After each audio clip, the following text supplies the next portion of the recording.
요약하는 거니까 짧게 할 거예요. 자, 무권 대리는 이제 개관이 중요해요. 뭐냐면 무권 대리가 어떻게 생겼냐 이게 중요하단 말이죠. 그러면 일단 무권 대리는 대리권이 없다는 거잖아요. 대리권은 그 효력 요건이니까 무효단 말이죠. 그러면 이 본인이라고 하는 것은 추인권이 있고 추인 거절권이 있어요. 그다음에 상대방은요 항상 따져야 돼요. 선인 경우 우리가 선인 경우 뭐가 된다? 철회권이고요. 선악을 불문하고 채고권이에요. 그다음에 추인권하고 철회권은요 그건 단독행위죠. 그다음에 추인 거절권하고 채고권은요 의사의 통지 준 법률행위예요. 그래서 두 가지는 뭐가 된다? 의사표시고 두 가지는 뭐가 된다? 그것은 의사의 통지 준 법률행위가 되는 것이에요. 그다음에 우리가 무권 대리도 뭐를 해야 돼요? 나는 갑의 대리인 을이다 이렇게 현명을 해야 되는 것이고요. 만약에 추인을 하게 되면 어떻게 돼요? 다른 약정에서 언제나가 아니에요. 아무 말이 없으면 대리행위 시 계약 체결 시에 소급해서 유효가 되고 그래서 우리가 소급표가 있느냐 없느냐 나중에 이제 무권 대리 무효에서 배운단 말이죠. 소급표가 있느냐 없느냐 그게 중요하고요. 그다음에 유효가 돼서 본인이 책임을 지는 것이고요. 추인을 거절하면 무권 대리인이 책임을 지는 것이에요. 그다음에 무권 대리는 무과실 책임이에요. 잘못이 없어도 책임을 진다 이 말이죠. 그러면 잘못이 없어도 책임을 질 때는 본인은 추인을 거절하고요. 상대방은 대리권을 증명을 못해야 돼. 이 두 가지가 중요해요. 그러면 항상 누가 선택한다? 상대방. 상대방이 선택이에요. 그래서 계약을 이행하든지 손해배상을 해야 되는데 이 상대방의 선택권은요. 선택권을 행사할 수 있을 때부터 좀 이따 나눠요. 행사할 수 있을 때부터 이렇게 얘기하는 거예요. 행사할 수 있을 때부터 소멸시효가 진행해요. 그러면 언제 무권 대리에서 선택권을 행사할 수 있느냐? 본인이 추인을 거절하고 상대방이 대리권을 증명하지 못할 때 상대방이 선택권을 행사할 수 있으니까 결국 이 상대방의 선택권의 소멸시효는 추인을 거절하거나 본인의 대리인이 대리권을 증명하지 못할 때부터 소멸시효가 진행한다 이렇게 얘기를 하는 것이에요. 그래서 기본적으로 여기에서 이제 가장 중요한 것은 뭐냐면 우리가 무효행위 추인 있죠? 이 무효행위의 추인이라고 하는 것은 소급표가 있어요 없어요? 소급표가 없죠. 하지만 무권 대리인의 추인은 계약 시에 소급한다 이 한마디가 중요하고요. 그 다음에 상대방은 선인 경우만 철회권을 행사한다 이게 중요하고 대리인은 무과실 잘못이 없어 책임을 진다. 그 다음에 누가 선택한다? 상대방이 선택한다. 언제부터 소멸시효가 진행한다? 선택권을 행사할 수 있을 때부터. 그러면 언제 선택권을 행사할 수 있다? 본인이 추인을 거절하고 상대방이 대리권을 증명하지 못할 때부터. 무슨 말인지 아시겠죠? 자, 그 다음에 여기서 이제 우리가 보면 추인은 세 가지가 있단 말이죠. 취소할 수 있는 법령의 추인하고 무권 대리 추인하고 무효행위 추인이 있죠. 우리가 무효행위 추인은 원칙적으로 소급표가 있어요 없어요? 없죠.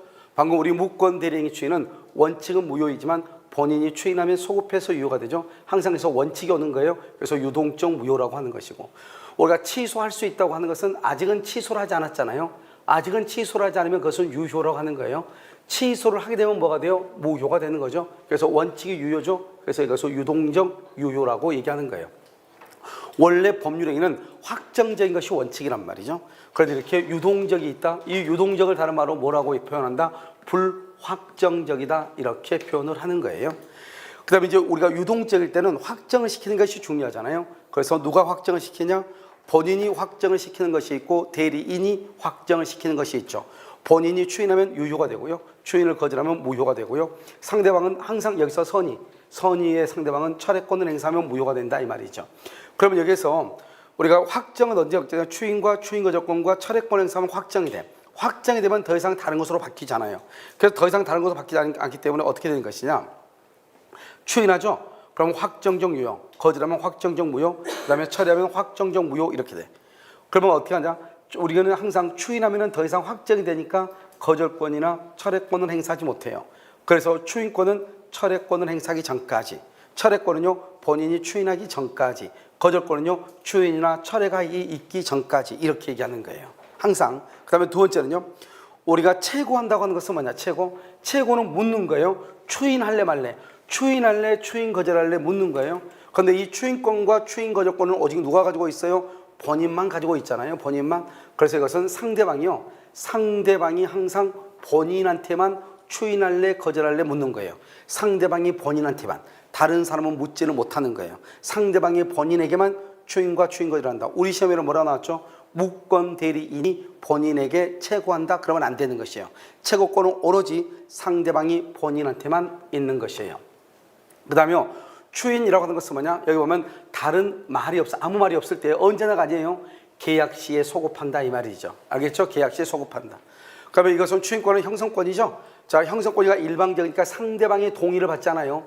상대방의 동의를 받지 않으니까 원칙적으로 조건을 붙일 수가 없는 거예요. 조건을요. 그런데요, 일부나 변경을 가한 추인이란 말이 무슨 말이죠? 일부다 변경을 가한 추인이라는 것은 조건을 붙였다 이 말이죠. 그러면 안 되는 것이에요.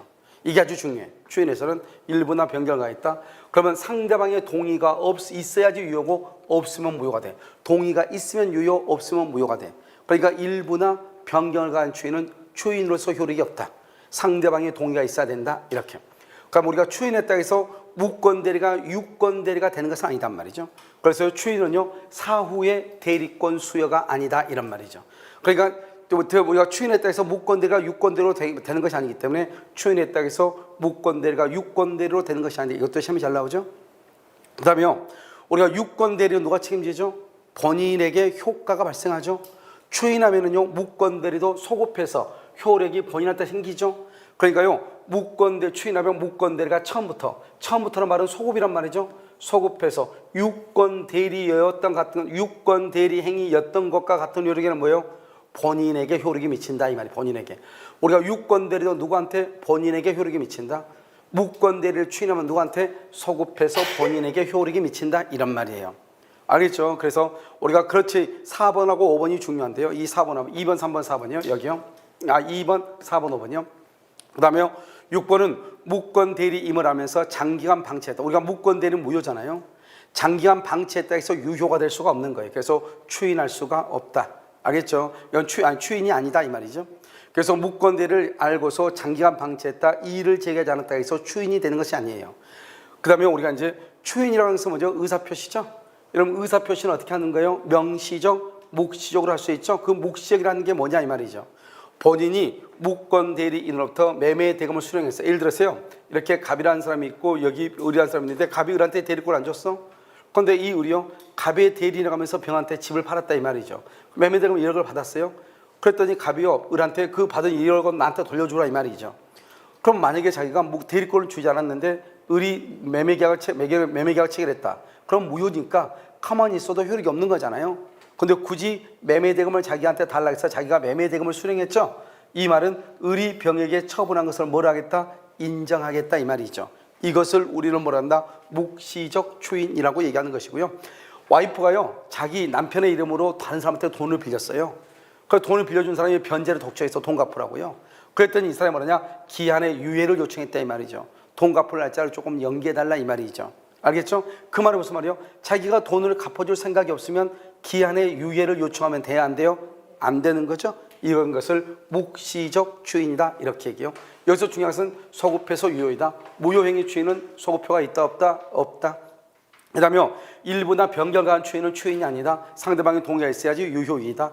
추인했다고 해서 그래서 유권대로 되는 것은 아니다. 그 다음에 추인하게 되면 유권대리와 마찬가지로 본인에게 효력이 생긴다. 알겠죠? 그래서 이것이 중요한 것이다. 추인에서는요. 그 다음에 이제 추인은 누구한테 할 것인가? 이게 이제 문제죠. 여기 한번 봐봐요. 상대방이요.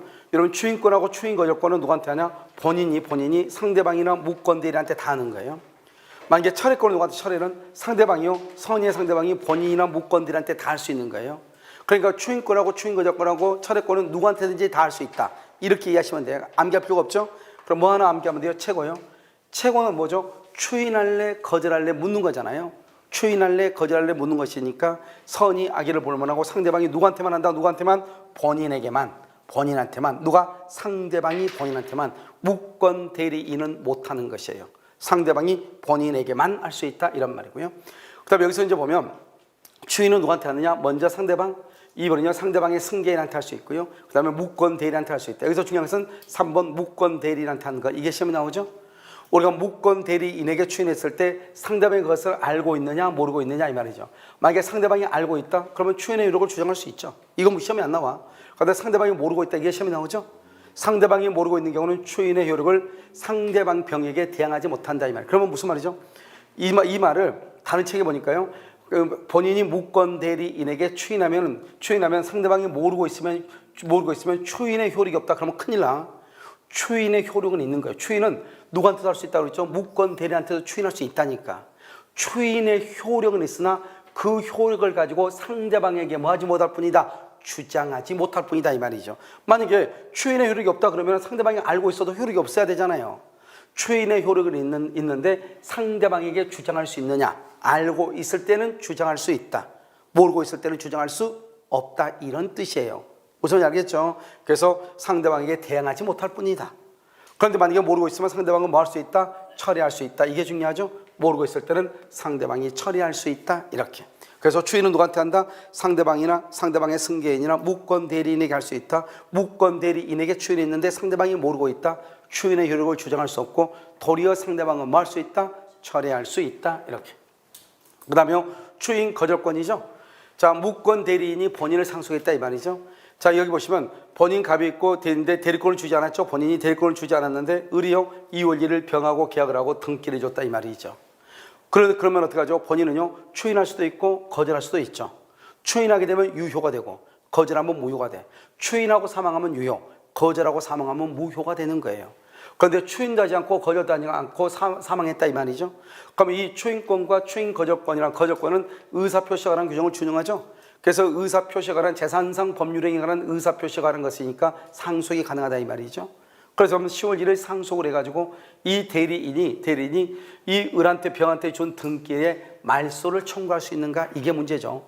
그럼 여기서 2월 1일 계약을 하고요. 10월 1일 그 계약한 것을 거부할 반대로 주장할 수 있는가 그것을 뭐라 한다? 반대로 말하는 것을 금한다 이 말이죠. 그것을 금반언이라고 얘기하는 거예요. 그러니까 이 사람이 2월 1일 자기가 계약을 해놓고 10월 1일 날 그것을 뒤집는다. 그럼 돼 안 돼요?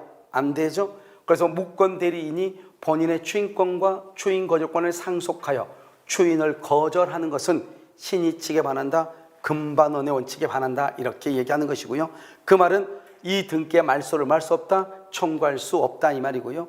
그럼 말소를 청구할 수 없으면 상대방한테 이미 등기가 있으니까 상대방이 뭐가 되는 것이다? 소유자가 되는 것이다. 그래서 상대방이 소유권을 취득하는 것이고요.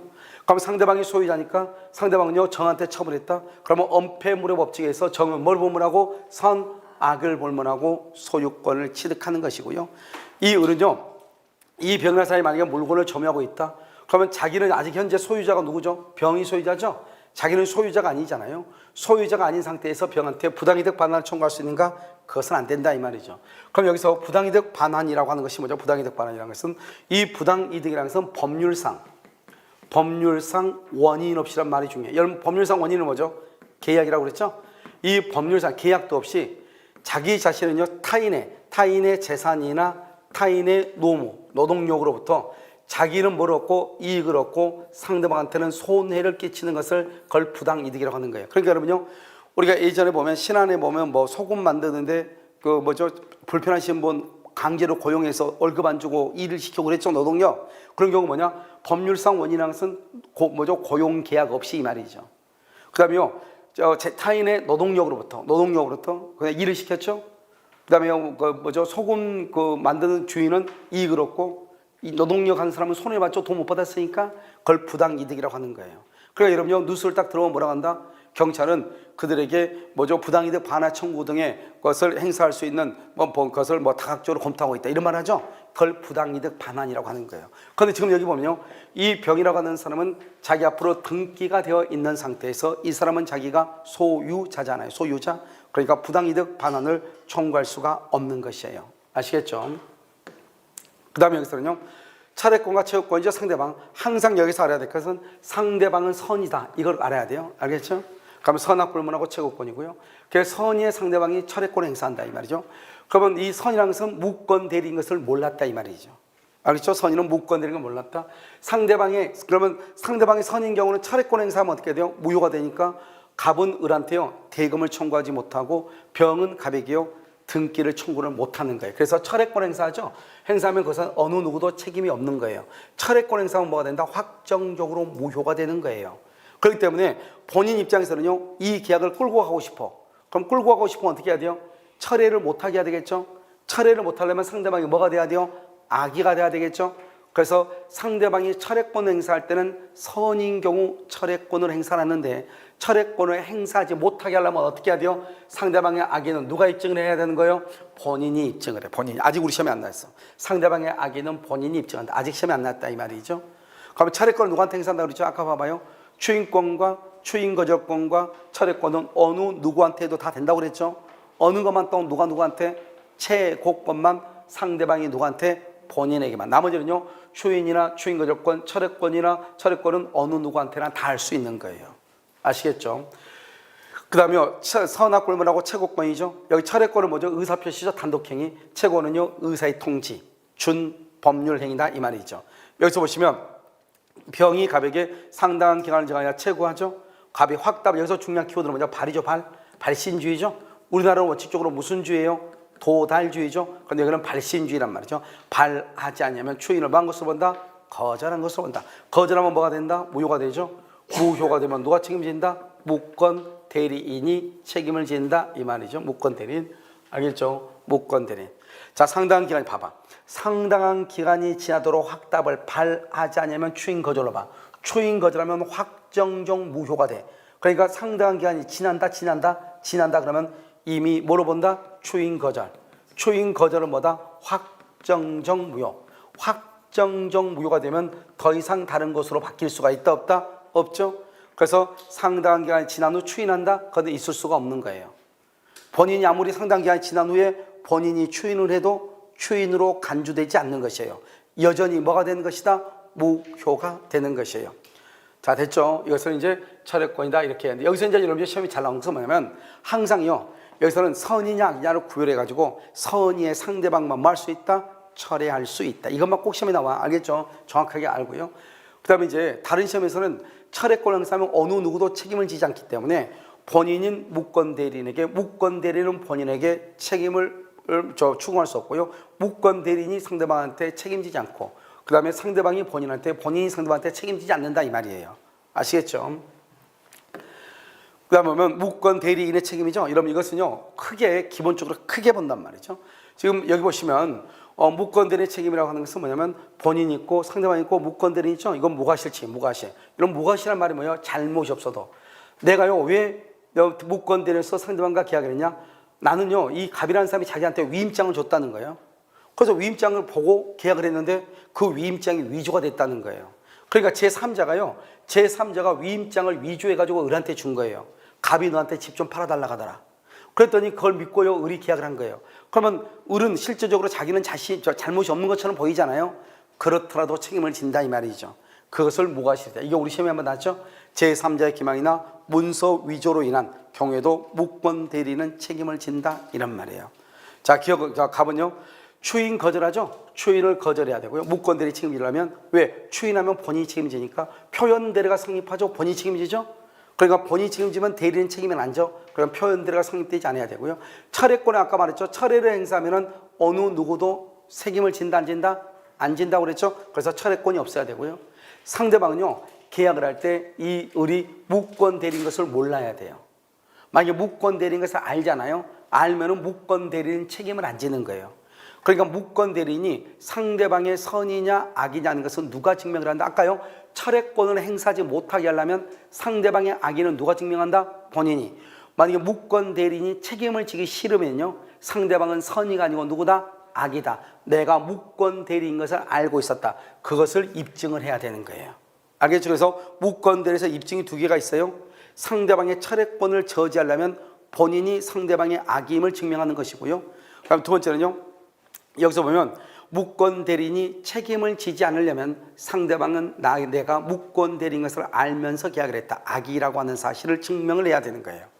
그 다음에 우리가 유권 대리에서는 모든 책임을 본인이 지니까 117조에 의해서 대리인은 행위 능력자임을 요하지 않지만 무권 대리인은 원칙적으로 무효이죠. 무효니까 누가 책임을 져야 돼요? 무권 대리인이 책임을 져야 돼요. 그래서 행위 능력자가 돼야 돼. 이게 중요하고요.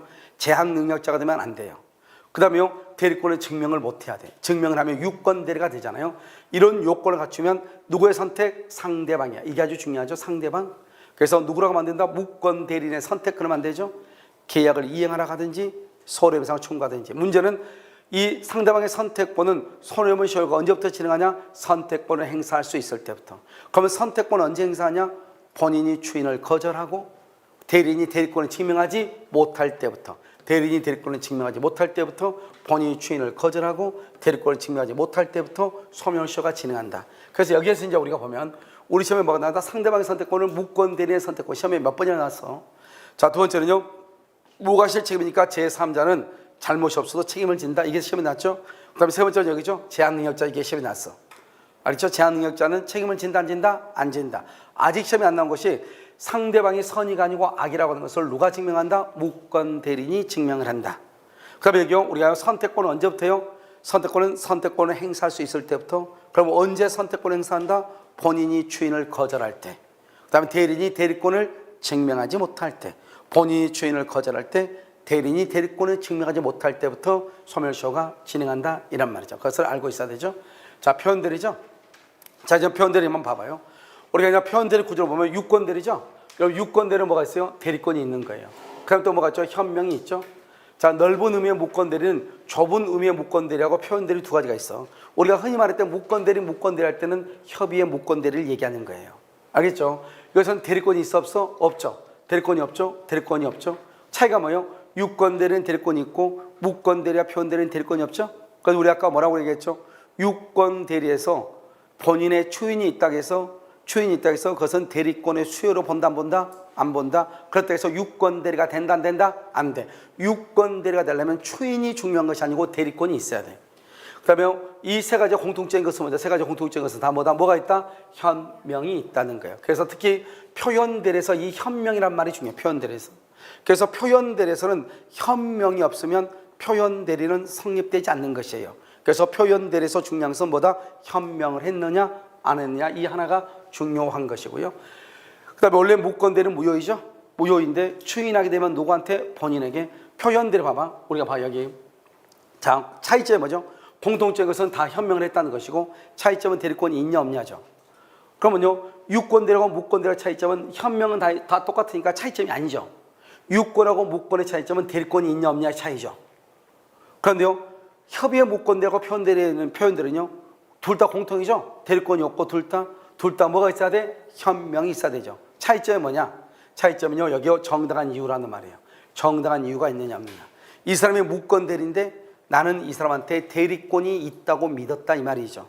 원래 무권대리인데 나는 대리권이 있다고 믿었다 이 말이죠. 그것을 뭐라 한다? 정당한 이유, 선의, 무과실이라고 얘기하는 거예요. 이런 말이 있으면 무슨 대리다? 표현대리다. 그럼 무권대리는요. 무권대리와 표현대리는 공통적인 것이 대리권이 없다. 그 다음에 또 공통적인 것이 현명을 했다. 차이점 뭐다? 표현대리의 경우는 무권대리인데 무권대리가 아니고 일정한 권한이 있다고 믿을 만한 뭐가 있다? 정당한 이유, 다른 말로 선의, 무과실이 있다. 그러니까 여러분요. 대리권이 없는데 상대방이 믿을 만한 정당한 이유가 있다. 그러면 표현대리는 누가 책임진다? 본인이 책임을 진다. 본인이 책임을 진다. 1번요. 무권대리를 추인하면 무권대리를 추인하죠. 추인하면 뭐가 돼요? 유효가 되죠. 유효가 되면 누가 책임져요? 본인이 책임을 지죠. 그러니까요. 유권대리와 동일하게 본인에게 효과가 기속하는 것이지 추인했다고 해서 무권대리가 무슨 대리가 되는 것은 아니다. 유권대리가 되는 것이 아니다. 유권하고 무권의 차이는 뭐냐? 대리권이 있느냐 없느냐의 차이지 추인을 했느냐 안 했느냐의 차이가 아니라고. 두 번째는요. 표현대리가 성립하죠. 표현대리도 누가 책임진다고 그랬죠? 본인. 유권대리 누가 책임져요? 본인. 자, 표현대리가 성립하면 처음부터는 뭐죠? 소급에서 대리권이 있는 것과 같은 효과, 대리권이 있는 것과 같은 뭐다? 유권대리와 같은 효과, 유권대리 효과는 누구한테 미친다? 본인에게. 그 말은 본인에게 발생한다 이란 말이죠. 그러니까 우리는요. 무권대리 속에 속하는 표현대리는 대리권이 있다 없다? 없다는 것인데 너는 유권대리다 이 말 속에 너는 표현대리다 이 말이 포함되어 있다 포함되어 있지 않다? 포함되어 있지 않다. 알죠? 않다. 이게 또 중요해. 유권대리는 대리권이 있는 것이고 표현대리는 대리권이 없는 것이니까 유권대리라는 주장 속에 표현대리 주장이 포함되어 있지 않다 이 말이에요. 아시겠죠? 자, 다음에 3번요. 당사자가 표현대리를 주장할 때는 무권대리, 여기 봐봐. 이건 지금 3번하고 4번은요. 우리 시험에 아직 안 나왔어요. 자, 아직 안 나왔어. 감정평가사 시험에 나온 거예요. 자, 그럼 봐봐. 3번, 4번을 이제 가지고 보시면 뭘 보냐면 여러분 생각을 해봐요. 무권대리하고 표현대리는 둘 다 대리권이 없잖아요. 그런데 어떤 경우는요. 본인이 책임지고 어떤 경우는 원래 본인이 책임진다 안 진다? 여기 무효니까 무권대리는 책임이지 본인은 책임진다 안 진다? 안 지잖아요. 표현대리는 누가 책임지고 본인이 책임지고. 왜 그러냐고. 둘 다 똑같이 무권대리인데 왜 하나는 본인이 책임지고 왜 하나는 본인이 책임지지 않느냐 이 말이죠. 그럼 본인 무권대리인데 본인이 책임지게 하려면 어떻게 해야 돼요? 이것을 간단하게 가볍게 판단해야 돼요? 엄격하게 판단해야 돼? 엄격하게 판단해야죠. 그게 바로 지금 3번, 4번이란 말이죠. 지금 보면 당사자가 표현 대리를 주장한다는 말은 일단은 무슨 대리에 속한다? 무권 대리에 속한다 이 말이죠. 그런데요, 무권 대리인과 표현 대리에 해당하는 여기 무권 대리 행위를 특정해야 돼. 무권 대리 행위를 딱 특정해서 이것은 나는 믿었다. 이 부분에 대해서 내가 믿었다. 이걸 증명해야 돼. 그럼 무권 대리가 여러 가지가 있을 거 아니에요? 그러면 이 자기가 주장하는 것을 딱 정확하게 해야 돼. 왜? 원래 무권 대리는 본인이 책임을 지지 않는데 본인에게 책임을 지우기 위해서는 어떻게 해야 돼요? 좀 더 엄격한 판단이 필요하겠죠? 그래서 어떤 특정해서 여러 가지 5가지가 있다? 그러면 2가지만 특정하든지 3가지만 특정해서 주장을 해야 된다 이 말이죠. 그래서 4번 당사자의 표현 대리 항명은 특정된 무권 대리만 미치는 특정된 거. 그냥 특정해서 주장하면 그 주장한 거에 대해서만 표현 대리 효력이 미친다 이란 말이에요. 나머지는 미친다, 미치지 않는다, 미치지 아니한다. 알겠죠? 그것을 정확하게 알아야 된다 이 말이죠. 자, 그다음에 우리가 이제 표현 대리를 이해를 해야 돼. 이해. 그래서 우리가 무권 대리와 표현 대리가 어떻게 구별되는가? 우리가 둘 다 똑같은 공통점이 뭐라고 그랬죠? 대리권이 없다. 둘 다 현명은 한다. 그럼 차이점은 뭐다? 정당한 이유, 선의 무과실이 있느냐 없느냐 차이잖아요. 자, 그럼 가지고 보면 125조가 뭐냐? 125조가 대리권 수여 표시의 표현 대리 이렇게 얘기해요. 그럼 대리권 수여라고 하는 것은 뭐다? 수권행위죠? 그럼 수권행위는 뭐예요? 의사 표시잖아요. 표시는 알린다는 거죠. 그러니까 관념의 통제예요. 표현 대리는 무슨 대리에 속하죠? 무권 대리에 속하는 거잖아요. 그럼 자, 지금부터 한번 봐봐. 자, 요 본인 갑이요. 1번 뭐라고? 1번 갑이 을한테요. 대리권 안 줬어. 무권 대리죠. 그런데 2번 봐봐. 갑이한테 그걸 통지해 알려줘. 뭘 했다고? 대리권 수여했다고. 대리권 주진 않는데 대리권 줬다고 표시했다 이 말이죠. 잘 봐봐. 우리 원래 무권 대리는 본인은 잘못이 있어요 없어요? 무권 대리는 본인은 잘못 없어요. 그런데 지금 표현 대리는 누가 잘못이 있죠? 본인이 잘못이 있잖아요. 왜요? 대리권을 수여하지 않았음에도 불구하고 대리권을 수여했다고 지금 얘기했죠. 그러니까 본인한테 잘못이 있어. 그게 바로 뭐냐면 무권 대리와 표현 대리의 가장 큰 첫 번째 차이점은 뭐냐? 본인의 잘못이 있냐 없냐 이 말이에요. 그러니까 똑같이 대리권이 없는데 그냥 무권 대리는 본인은 아무것도 없는 거예요. 그런데 표현 대리는 본인한테 잘못이 있는 거예요. 본인한테 잘못이 있으니까 원래 무권 대리는 무효이죠. 그러면 본인이 책임지지 않잖아요. 그런데 표현 대리는 누가 책임을 져요? 본인이 책임을 지는 거예요. 뭐 때문에요? 본인의 잘못 때문에. 그럼 만약에요, 본인이 잘못이 않았으면, 예를 들어서 대리인이 위임장을 유지했다. 대리인이 그럼 본인은 잘못했어 안 했어? 안 했죠? 그때는 표현 대리가 성립되지 않는 것이에요. 누가 잘못했으니까? 대리인이 잘못을 했으니까. 그 다음에요, 대리권을 주지도 않았는데 그것을 대리권을 줬다고 병한테 알렸어. 그럼 생각을 해봐. 이 상대방은요, 본인이라는 사람이 자기 집을 팔아달라고 을한테 대리권을 줬다고 하면서 나한테 그걸 알려줘. 그러면 나는 믿어 안 믿어? 믿죠? 그러면 믿었으니까 그런데요, 갑자기 갑이요, 나중에 나는 대리권 안 줬는데 그러면은 돼 안 돼? 안 되죠? 그러니까 누구를 보호해야 돼요? 갑의 잘못에 대해서 누구를 보호해야 돼? 상대방을 보호해야죠. 상대방을 보호를 해야 된다 이 말이죠. 알죠? 그래서 이 상대방은요, 이 병은요, 을이 권한 있는 대리인이라고 뭐 했다? 믿었다 이 말이죠. 그 믿음에 대해서 이익을 줘야 되겠죠. 그래서 상대방의 신뢰를 보호하는 게 표현 대리인 거예요. 그래서 표현 대리는 가장 큰 특징이 무권 대리는 본인의 잘못이 없는데 표현 대리는 본인의 잘못이 있고 무권 대리는 뭐예요? 상대방의 신뢰를 하는 것이 없죠. 그런데 이것은 상대방의 신뢰를 보호해야 되는 것이에요. 알겠죠? 이게 뭐란다? 이걸 정당한 이유라고 얘기하는 거예요. 정당한 이유. 알겠죠? 상대방의 신뢰 보호, 이것을 뭐라고 한다? 정당한 이유, 이렇게 얘기한다 이 말이죠. 그러니까요, 똑같은 무권 대리인데 상대방이 믿을 만한 정당한 이유라는 말이 있으면 무슨 대리가 되고 표현 대리, 그 말이 없으면 무슨 대리가 되고 그냥 무권 대리가 된다 이 말이죠. 공통적인 것은 뭐다? 현명을 해야 돼. 공통적인 것은 현명을 해야 돼. 그래서 현명을 하지 않으면 표현 대리는 성립되지 않는 것이에요. 알겠죠? 그래서 우리가 현명이란 말이 무슨 말인지 알고 있어야 된다 이 말이죠. 자, 이걸 가지고 이제 우리가 표현 대리에 보면 성립 요건이 있는데 첫 번째는요, 본인의 잘못이 있죠. 두 번째는 상대방의 신뢰를 보여야 되겠죠. 세 번째는 뭘 해야 돼요? 현명을 해야 돼요. 그럼 현명이라는 게 뭐죠? 본인을 위한다는 표시, 대리 관계 표시, 대리 행위의 표시, 이 세 가지가 다 현명이라고 하는 것이에요. 그럼 우리 시험에 뭐라 나온다? 대리 행위의 표시 없이 현명이 있어 없어? 없죠. 표현되는 성립되지 않는 것이에요. 본인을 위한다는 표시 없이 표현되는 성립되지 않는 것이에요. 예를 들어서 이런 것이죠. 여기 봐봐. 갑이요. 갑이 있고 여기 병이 있고 여기 을이 있잖아요. 갑이 을한테요. 대리권을 주지 않았어요. 아니, 대리권을 줬어. 집을 팔아달라고. 그래서 등기 서류를 줬단 말이죠. 집 좀 팔아달라고. 그랬더니 이 을이요. 대리인이 자기 자신 앞으로 등기를 해. 서류를 위조해서 자기 앞으로 등기해서 병한테 판 거예요. 그러면 자기 앞으로 등기해서 병한테 팔았단 말이 무슨 말이에요? 그럼 병한테 팔 때는 현명을 해야 되겠죠? 할 때 뭐라고 얘기해? 나는 갑의 대리인 을이다. 이렇게 얘기해. 내 것이라고 얘기해. 내 것이라고 얘기하죠? 우리가 현명은 나는 갑이라는 사람의 대리인입니다. 이것을 현명이라고 하는데 이 사람은 그 말을 할 수 없죠. 왜? 자기 자신 앞으로 등기가 되어 있으니까. 내 것이잖아요. 이건 내 건데요. 살래요. 이렇게 얘기하죠? 그 말은 무슨 말이다? 현명을 할 수가 없다 이 말이죠. 현명을 할 수가 없다 이 말이. 대리인이 등기 서류를 위조해서 자신 앞으로 등기를 했다 이 말은 현명을 할 수가 없다. 현명을 못하면 표현대리는 성립한다 안 한다? 안 한다. 그 다음에 또요. 대리 행위의 표시 없이 대리 관계의 표시 없이 본인을 위한다는 표시 없이 이런 말이 나온단 말이죠. 그런 말이 나오면 표현대리가 성립한다 안 한다? 안 한다. 알겠죠? 자, 이거 보시면요. 상대방의 신뢰 보호죠. 상대방은 표현대리를 누가 주장한다? 여기서 직접 상대방만 주장할 수 있어. 아주 중요해. 이것은. 그러니까 우리가요. 직접 상대방의 말이 두 번 나와. 하나는 어디서 나온다? 취소에서 나온다. 취소는 누구한테 한다? 직접 상대방에게만 한다. 표현들은 누가 주장한다? 직접 상대방만 주장한다. 이 두 가지가 아주 중요해. 알겠죠?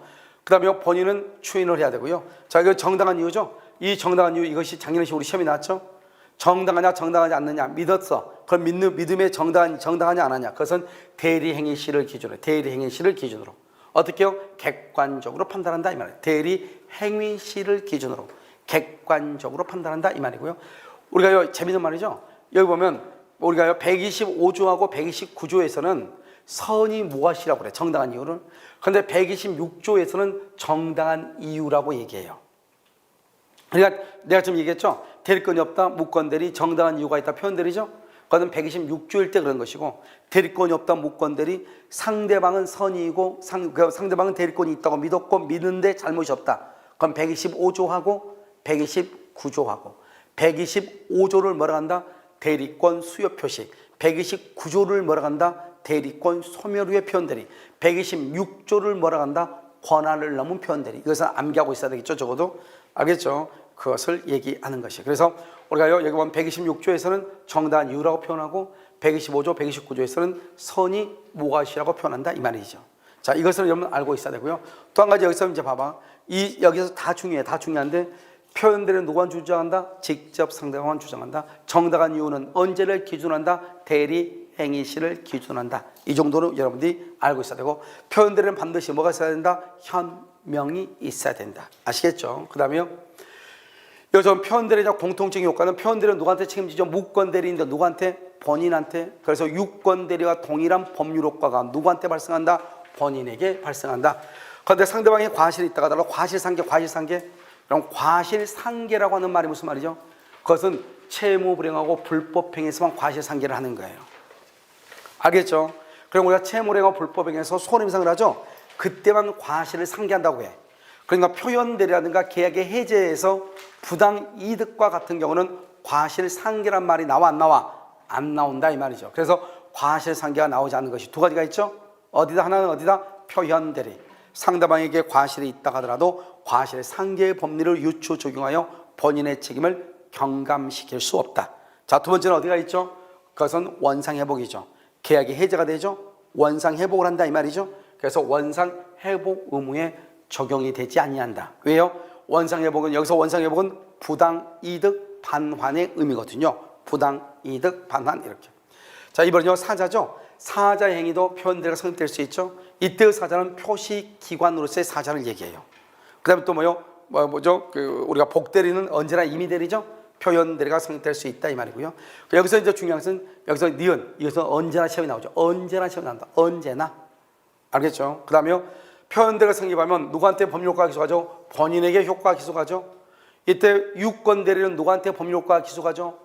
본인한테 기소가죠. 그러니까 처음부터는 뭐죠? 소급이죠. 처음부터 대리권이 있는 것과 같은 효과, 대리권이 있는 것과 같은 효과, 유권 대리와 같은 효과, 유권 대리는 누구한테 효력이 미친다? 본인에게. 그러니까 이 말은 소급해서 유권 대리와 같은, 즉 소급해서 본인에게 효력이 미친다 이 말이에요.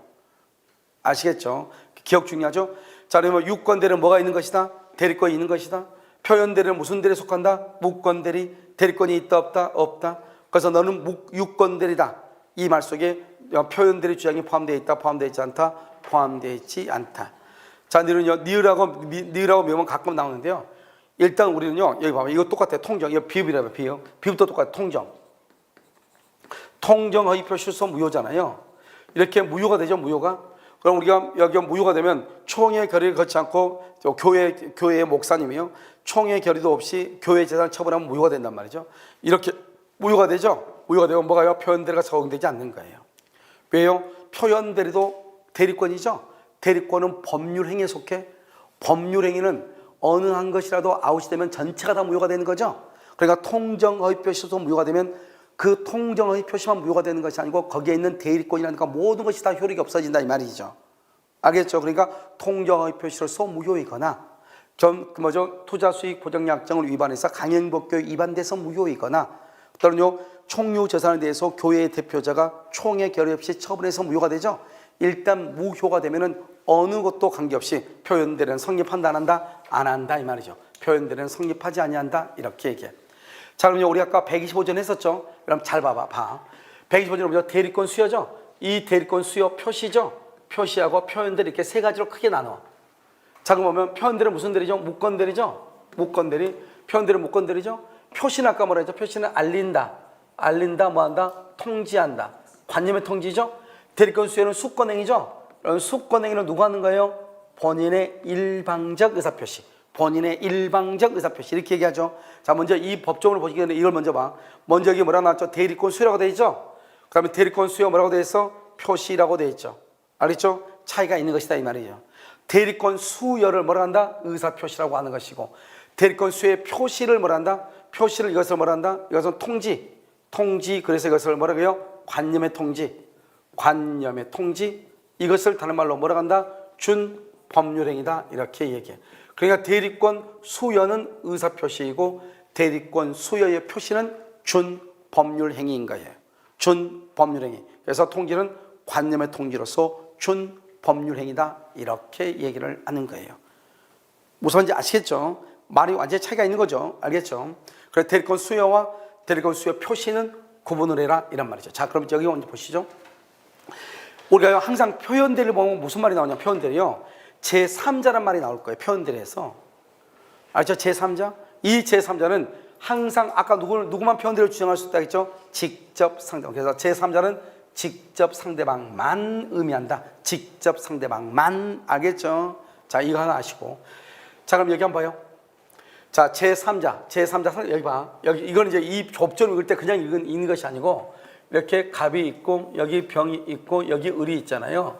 자, 지금부터 이제 읽는단 말이죠. 여기서 상대방에 대하여 상대방 누구죠? 병이죠. 병에 대하여 타인이 누구죠? 여기 을이에요. 타인에게 대리권을 수여죠. 그럼 수권행위죠.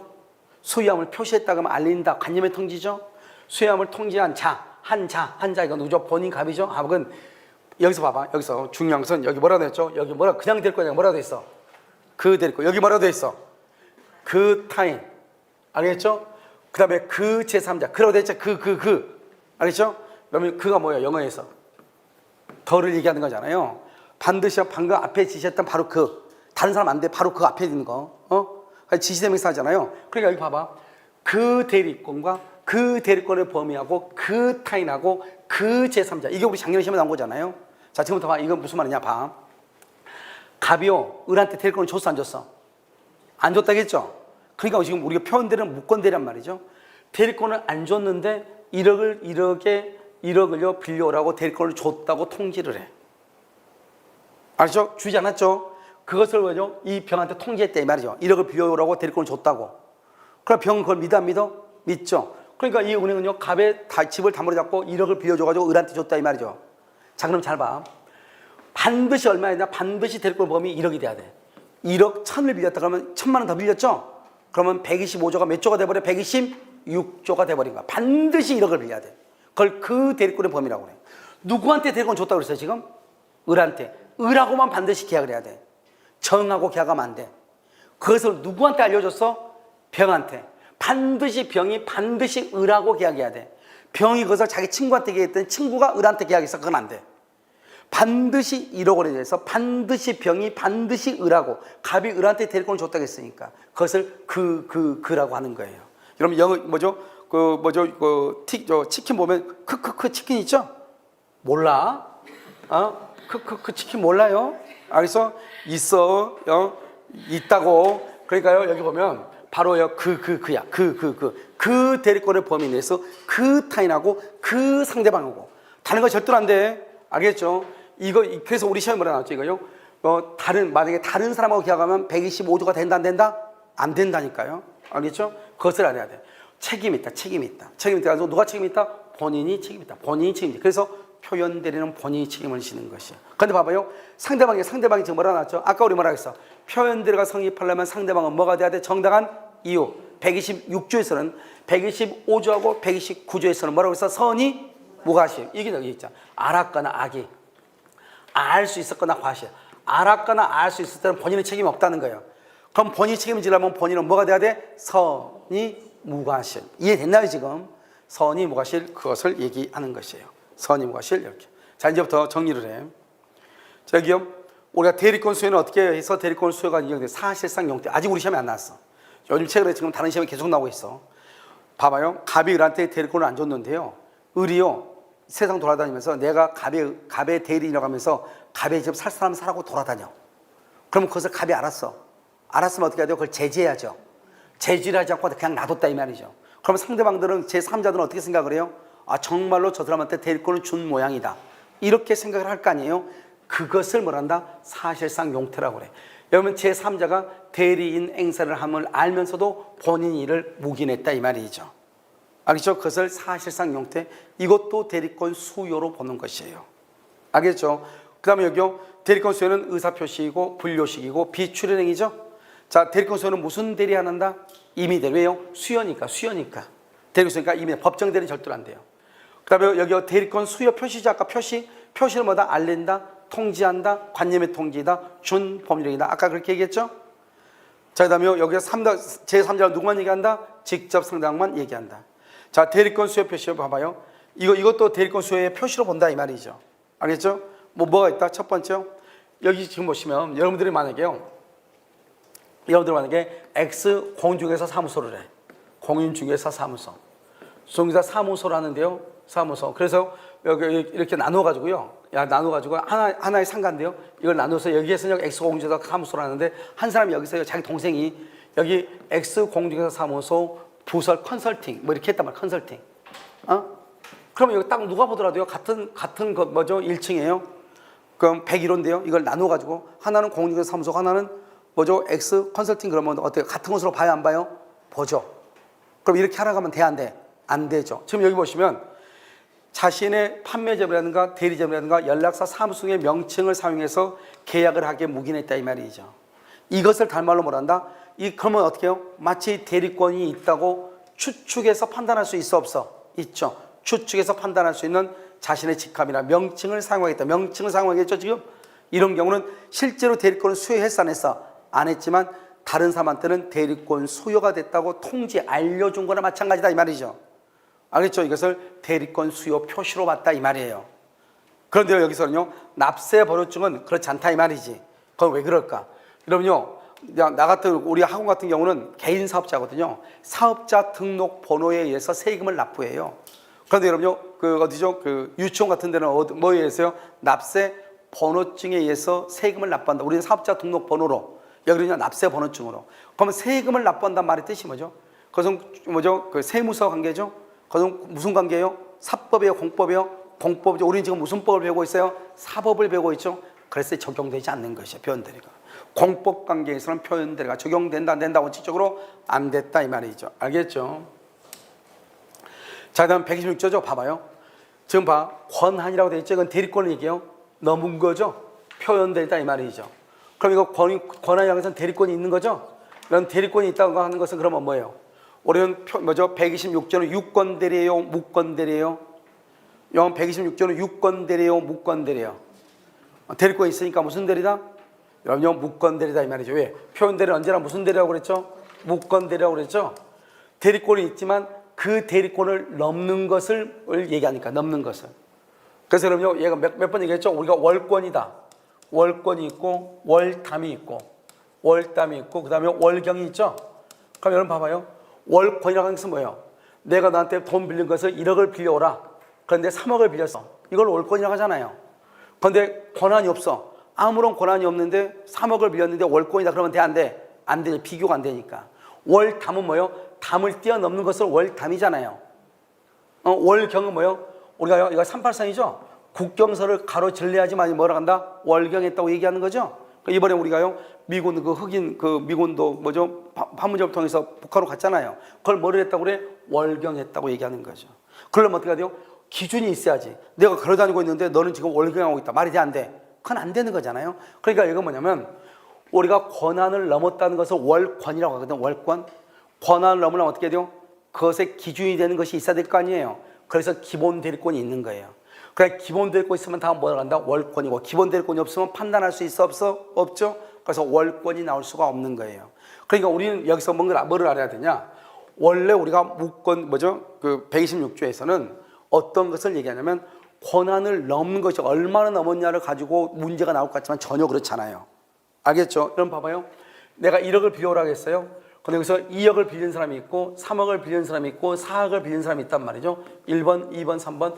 이 중에서 월권은 몇 번이에요? 월권한 거 몇 번이냐고.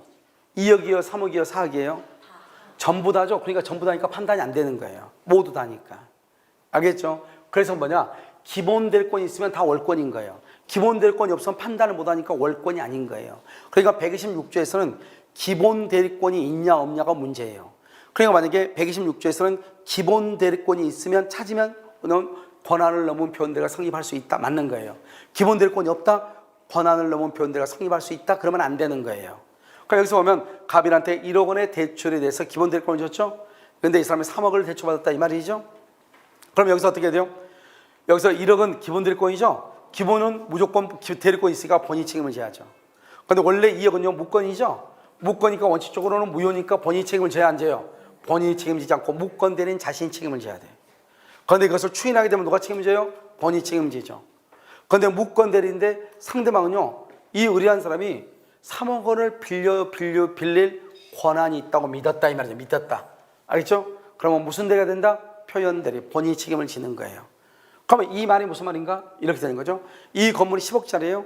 10억짜리인데 갑이요 을한테 대리권을 주면서 1억 빌려와라 이렇게 딱 썼으면 되는데 위임장에다가 우리 집 담보로 돈 대출 받을 것을 대출에 관한 모든 일체 권한을 수여함. 보통 보면 대출에 관한 일체 권한을 수여함 이런 식으로 쓴단 말이죠. 그 일체 권한이라는 게 뭐예요? 대출금도 내가 판단할 수 있다 이 말이잖아요. 실제는 얼마를 빌려오라고 하면서 1억. 그런데 이 사람이 3억을 빌려오라고 하던데요. 이렇게 얘기했다 이 말이죠. 그러면 이 상대방에 가서 은행에 봤을 때는요. 이 집이 10억짜리니까 당연히 아파트 같은 거 한 60% 나오니까요. 3억은 당연히 빌릴 수 있다고 생각을 한다 안 한다? 하죠. 그것을 뭐라 한다? 정당한 이유라고 얘기하고 표현 대리가 성립을 하는 거예요. 무슨 말인지 아시겠죠? 자 그럼 구체적인 사례를 봐봐요. 여기 봐봐. 이게 기본 대리권이죠? 이게 여러분요 표현 대리 월권 대리죠? 딱 보면은 여기 보면 성립이라고 되어 있죠? 그것은 기본 대리권이 있는 거예요. 기본 대리권이 있으면 무조건 다 표현 대리가 성립하고 여기 봐봐 기본 대리권이 없죠? 여기 없죠? 없으면 표현 대리가 성립되지 않는 것이에요. 이것은 다 기본 대리권이 다 있는 거예요. 기본 대리권이 다 있다 이 말이죠. 있으면 다 표현 대리예요. 기본 대리권이 없으면 무조건 표현 대리가 아니에요. 이것만 딱 알면 돼요. 복잡하게 하려지 말고 첫 번째요. 인감증명서만 인감도장만 줬다 그러면 표현 대리가 안 돼요. 왜? 인감증명서만 인감도장만 주는 경우는 대리권이 없는 거예요. 그럼 표현 대리가 아닌 거예요. 인감도장만 인감증명서만 아닌 것이에요. 여기 봐봐요. 여기는 등기죠. 등기는 공법이란 말이에요. 공법. 등기는 공법이란 말이죠. 여기는 뭐죠? 대물변제죠. 변제는 이건 사법이란 말이죠. 기본이 공법이고 뛰어넘는 것이 사법이죠. 그럼 어떻게 돼요? 이것은 동종이 아니에요. 하나는 공법, 하나는 사법이죠. 동종이다 아니다? 아니죠. 유사해야 하나요? 안 하죠. 그래도 관계없다 이 말이죠. 여러분 서로가 다르죠? 서로가 다르죠. 이종이고 서로가 아니 하나는 사부이고 하나는 공법이니까 별개죠. 그래도 관계없다 이 말이죠. 이종 별개라도 모방하다 동종 유사할 필요가 없다 이 말이죠. 이 말이 가장 중요해. 표현들에서 이게 가장 중요하다고. 우리가 126조에서 가장 중요한 게 동종 유사할 필요가 없다. 이종 별개라도 모방하다. 동종 유사할 필요가 없다. 이종 별개라도 모방하다. 알겠죠? 기본 대리권이 등기고 그다음에 여기 표현대리가 대물변제다. 그래도 표현대리가 뭐 할 수 있다? 성립할 수 있다. 인감증명서만 된다 안 된다? 안 된다. 그 다음에 이제 시험에 나올 수 있는 것이 바로 사실혼 배우자. 사실혼. 아직 우리 시험에 안 나왔어요. 이 사실혼 배우자도 일상가사 대리권 기본 대리권으로 봐. 사실혼 배우자 표현대리가 성립할 수 있다. 사실혼 배우자 표현대리가 성립할 수 있다. 사실혼 배우자 한 가지 더 알아야 돼. 그 다음에 여러분이 알고 있죠? 사제라든가 복대리라든가 다 되죠? 봐봐. 인감 도장만 주면 안 되죠. 그런데 여기 인감 도장을 주면서 그 다음에 인감증명서, 권리증, 위임장 같은 거 다 줬다 이 말이에요. 또는 인감도장을 주면서 영업허가를 받으러 가면서 회사 업무를 처리하러 가면서 동업계약을 체결하러 가면서 뭔가를 주면서 인감을 줬죠? 그런 대리권이야. 그냥 인감만 주면 안 된다 이 말이죠. 인감을 주면서 뭔가를 특별한 행위, 뭔가를 주면은 뭐죠? 대리권이 된다 이 말이죠. 그런데 인감 도장만 맡긴 것은 대리권 수여다 아니다? 아니다 이란 말이죠. 대리권 수여가 아니다. 인감 도장만 맡겼다. 대리권 수여가 아니다 이 말이죠. 인감 증명서만 인감 도장만 안 된다 이 말이죠. 하나는 공법이고 하나는 사법이어도 표현대리를 할 수 있다. 성립할 수 있다 이런 말이에요. 그 다음에 이제 마지막이죠. 자 129조 봐봐. 얘가요. 지금 얘가요. 갑이요 17살이에요. 17살 얘가 몇 살이 됐어요? 19살이 됐어요. 그럼 어떻게 돼요? 17에서 19살이 됐으면 이제 17살 때는 엄마가 대리인이죠. 그런데 19살이 되면 어떻게 돼요? 대리권이 소멸하죠. 왜요? 성년이니까. 그러고 나서 얘가요 20살이 됐을 때 엄마가요 병한테 이걸 팔아버린 거예요. 그러면 대리권 소멸 후죠. 알겠죠? 그것을 대리권. 그러면 대리권 소멸로는요 소멸하기 전에 대리권이 있었어야 돼 없었어야 돼? 있었어야 돼. 그러니까 과거에 어떠한 대리권도 없었다. 과거에 어떠한 대리권도 없었다. 그만 표현대리가 성립될 수가 없는 거예요. 과거에 어떠한 대리권도 없었다. 그러면 129조가 성립될 수가 없는 거예요. 왜? 있었던 대리권이 소멸해야 되니까. 있었던 대리권이 소멸해야 되니까. 무슨 말인지 알겠죠? 자, 그 다음에 두 번째요. 여기 보면 옛날에 봐봐요. 소멸되기 전에 옛날에요 1억 원을 빌려오라고 대리권을 줬어. 소멸되고 나서도 또 1억을 빌려. 그럼 소멸되기 전에 대리권하고 소멸 후에 대리권이 어때요? 똑같죠? 여기 소멸되기 전에 대리권의 범위와 소멸 후에 대리권의 범위가 동일했을 때 129조인 거예요. 그런데 소멸되기 전에 과거는요 1억을 빌려다 줄래? 대리권에서 1억을 빌려다 줬단 말이죠. 대리권 소멸하고 난 다음에 소멸되기 전에 대리권은요 1억이었는데요. 이거보다 소멸 후에는 소멸은요 3억을 빌렸다 이 말이죠. 그럼 여러분 어떻게 돼요? 1억이 3억이 됐죠? 얼마를 더 빌렸죠? 2억을 더 빌렸죠? 그러면 월권대리가 된다 이 말이죠. 이게 시험에 나오잖아요. 뭐라고 시험에 나온다? 129조 대리권 소멸 후의 표현대리가 권한을 넘을 때는 월권대리, 대리 권한을 넘은 표현대리가 성립할 수 있다 이렇게 나오잖아요. 그게 바로 이건 2번이란 말이죠. 무슨 말인지 알겠죠? 자, 그 다음에 한번 봐봐요. 그럼 대리권 소멸 후의 표현대리 봐. 지금요 17살인데 19살이 됐죠? 19살이 됐는데 병하고 계약을 하죠. 1번 병하고 계약을 하죠. 두 번째는요 복대리를 선임해서 계약을 한다. 복대리 선임해서. 여기 봐봐. 대리권 소멸 후 대리인이 의리요 상대방과 직접 계약을 하거나 대리권 소멸 후 복대리인을 선임해서 복대리인 선임해서 계약을 하거나 직접 계약하거나 복대리인을 선임해서 계약을 하거나. 봐봐요. 대리권 소멸 후에 직접 계약을 하거나 복대리인 선임해서 계약을 하거나. 이것을 우리는 129조다 이렇게 얘기해. 그러니까 129조는 딱 두 가지죠. 대리권 소멸 후 대리인이 직접 계약을 하거나 대리권 소멸 후 복대리인 선임해서 계약을 하거나. 알겠죠? 과거의 대리권과 소멸 후의 대리권의 범위가 동일하면 129조. 그것을 뛰어넘으면 몇 조? 126조. 아까 우리 125조도 뭐라고 했어요? 125조도 그 대리권의 범위인데 그 대리권의 범위를 넘어서면 몇 조? 126조. 그래서 여러분요 이렇게 되는 거예요. 125조하고 126하고 129조가 있잖아요. 129조가 뛰어넘으면 126조로 125조가 뛰어넘으면 126조로 이렇게 되는 거예요. 무슨 알겠죠? 자, 그래서 이것을 대리권 소멸의 표현대리다 이렇게 얘기를 해. 자, 그럼 이제 전체적으로 이제 마지막으로 비교하는 거예요.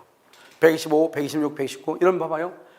이 셋 다 무권대리죠. 무권대리 차이점이 뭐예요? 125조는 처음부터 대리권이 있어 없어? 처음부터 대리권이 없어. 126조는요 현재 기본 대리권을 뛰어넘어야죠. 현재 대리권이 있어야 돼 없어야 돼? 있어야 돼. 129조는요, 과거에 있다가 뭘 해야 돼? 소멸해야 돼. 종전의 대리권이, 과거의 대리권이 소멸해야 돼. 어떠한 대리권 놓으면 된다, 안 된다? 안 돼. 이게 첫 번째로 가장 중요해. 그래서 여러분요, 125조에서는 기본적인 법률 관계가 있을 필요가 있어요, 없어요? 없어. 본인과 대리인 간에 기본적인 법률 관계가 있을 필요가 없다. 이게 이제 또 시험에 지문으로 나와.